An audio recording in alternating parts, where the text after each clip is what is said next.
हुए राजनेता तो रहे, पूर्व केंद्रीय मंत्री भी हैं, लेकिन साथ ही साथ में एक मंजे हुए वकील भी हैं। कई बड़े बड़े मामलों में आप कपिल सिब्बल को सामने देखते हैं। खास तौर पर महाराष्ट्र की सियासत में जो उथल पुथल है, उसमें कपिल सिब्बल ही हैं जो उद्धव ठाकरे की तरफ से खड़े हुए हैं। और शिवसेना किसकी हो, इस बड़े सवाल का जवाब लेने के लिए कपिल सिब्बल एक के बाद एक अपनी बातों को कोर्ट में रख रहे हैं। लेकिन उन्होंने एक बात ऐसी भी कह दी जिसके बाद में कई सवाल खड़े हो गए हैं। एक अलग ही बहस शुरू हो गई है। दरअसल वरिष्ठ वकील और राज्यसभा सांसद कपिल सिब्बल ने सुप्रीम कोर्ट पर ही सवाल खड़े कर दिए। इस बार उन्होंने ये सवाल कोर्ट में ही उठाया।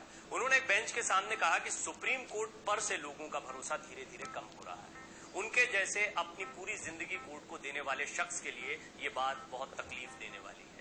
समाजवादी पार्टी के कद्दावर नेता आजम खान के बेटे अब्दुल्ला आजम खान की अपील पर बहस के दौरान वरिष्ठ वकील कपिल सिब्बल ने ये बात कही है। मंगलवार को सुप्रीम कोर्ट की एक पीठ के सामने उन्होंने कहा कि संस्था पर विश्वास धीरे धीरे कम हो रहा है।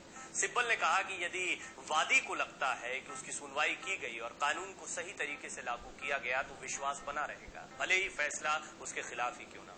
सिब्बल ने जस्टिस अजय रस्तोगी और जस्टिस बीवी नागरत्ना की पीठ से कहा, जिस कुर्सी पर आप बैठते हैं उसके लिए हमारे मन में बहुत सम्मान है। ये एक ऐसी शादी है जिसे बार और बेंच के बीच नहीं तोड़ा जा सकता। यहाँ कोई अलगाव नहीं है। जब हमें पता चलता है कि इस छोर पर क्या हो रहा है और दूसरे छोर पर क्या हो रहा है, तो ये मेरे जैसे व्यक्ति को परेशान करता है जिसने इस अदालत को अपना पूरा जीवन दे दिया है। कपिल सिब्बल की बात पर जवाब भी मिला है कोर्ट में। जस्टिस रस्तोगी ने क्या कहा वो भी आपको बताते हैं। जस्टिस रस्तोगी ने कहा, हम हमेशा कहते हैं कि बार और बेंच रथ का पहिया है, लेकिन जमीनी हकीकत है कि ये दो पहिए हैं।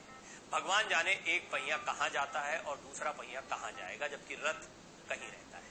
लेकिन फिर भी हमें समझना होगा कि हम सभी इस संस्था से संबंधित हैं और इस संस्था ने हमें बहुत कुछ दिया है। हमारा मानना है कि बार और हमें भी आत्मनिरीक्षण करने की जरूरत है कि कैसे होगा, हम कैसे टिके रह सकते हैं, कैसे ये संस्था चलती रहे और किस तरीके से न्याय करती रहे। इन सारी चीजों का ध्यान रखने की जरूरत है। ऐसे राष्ट्र में कैसे टिके रहें जहां आम लोगों का विश्वास नहीं मिटता। विश्वास बहाल होना चाहिए। सिब्बल ने जवाब दिया, अगर बार और बेंच दोनों खेल के नियमों का पालन करेंगे तो स्थिति में विश्वास कायम रहेगा।